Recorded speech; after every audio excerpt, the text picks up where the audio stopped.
side with this man. You know him, the CEO of Dallas Sports and Entertainment, Mr. Tom Wilson. Tom, I hadn't got an interview. I didn't ask you for one all year because I figured while we was winning, I didn't want to teach the Pistons. But a couple of Pistons questions. First of all, obviously, everybody was disappointed. I've never seen this crowd be that eerily quiet like they were in the third quarter, going to the fourth quarter. You know, we've been here a long time together.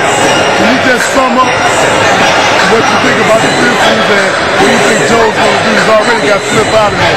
I'll tell you, I was very pleased because what he was telling us privately a couple of days ago before he went public with it was exactly the same thing. And usually a general manager, when they want to shake things up, will kind of him and haw, well, you know, we got to look at it, we got to examine it and everything. Joe was, I'm tired of this, we're going to make some changes, and we're not going backwards, we're going forward. We're going to make a change of one or two guys out of the core unit, which we haven't done before. We're going to do it with the goal of getting better. We need more urgency, we need more passion. And sometimes guys have been around long enough that it's not as important to them as it has to be. 3 years in a row we've lost the teams that wanted it more than we did. We got to get it back. When you win one, you sort of get a little fat. When you win two, you really get a little spoiled. We won one. We could never win that one after 204. And, you know, we lost Ben and a couple other players. But we thought we were going to get back there. We got back there time and time again. We just couldn't get over the hump. We can blame it on the machine. We can blame it on anybody. But the bottom line is that the team, it seemed like we just didn't have the urgency in the fourth quarter after we got that 10-point lead. That was part of that. And they hit a couple of quick shots. You know, a great runner by Rondo that was amazing. What do you take a man down for? Kind of shot it in a quick 3-point play.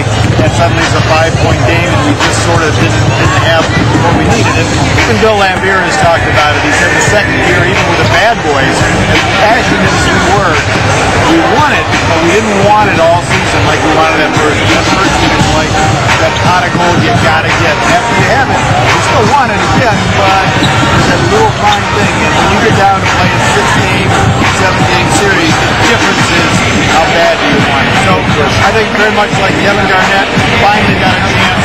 We need to find a veteran or two that haven't quite been through yet, and so they'll give everything they have to get back. That's what goes to the Tom, I've been giving you credit for the last 3 or 4 years. About 4 or 5 years ago on this Flava Experience, you said, Ray, take a look at it. If every team gets a chance to win the championship, you win 3 in 100 years. That's right. And I remember that statement. Now, with the conspiracy theory going around and all of that kind of stuff, I don't want to talk about that. It looks like we just didn't want it bad enough and lost the one before. So let's talk about these changes. Let's go on. Everybody's talking about Michael Curry. Personally, I'd rather Bill Laimbeer move up, or even Dave Cowens, who ran a couple of teams before. Why Mike Curry if he's the man? Well, first of all, we don't know if Michael's the man yet, so we don't want to go out that far. The thing about Michael, just talking about Michael as an individual, whether he's a coach or not a coach, he is one of the most respected, passionate, detail-oriented guys who beat around the bush in the Far East and in Europe and South America, played everywhere, and knew how hard you have to work. And if we have an opportunity to show someone, one of the reasons our rookies got so much better is Michael worked with them all around the world. And the respect that they have, keep this in mind, he came out of nowhere and was elected the head of the Players Association by the players following Isaiah Thomas, Bob Lanier, Patrick Ewing, all stars, and Michael Curry. Michael is held in such high regard forever. I know you got to go to the CEO. Let's talk about this shot for just a second. You got the Diva 3 going to the Olympics. You got Alexis Hornbuckle leading the league in steals. You got to be excited about that. He's Hornbuckle's in the Olympics. He's given us information that we didn't necessarily have. And Katie tonight's going to be getting her jersey presented to her for being on the Olympic team. She's thrilled about that. You know, this team is going to be very much like what Joe's talking about. Not rebuilt, reloaded. You know, we've got some new faces, some new energy, and you got to have that. Sort of like Hornbuckle is what we talked about. We just somebody who can flat out compete every night. And you need that. You need somebody to be your conscience.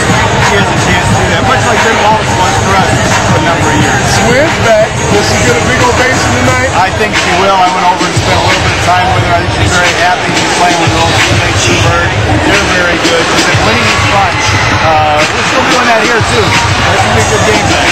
You know, it's always a pleasure speaking to the man. Thank you so much. Tom Wilson, the man here at Palace Sports and Entertainment.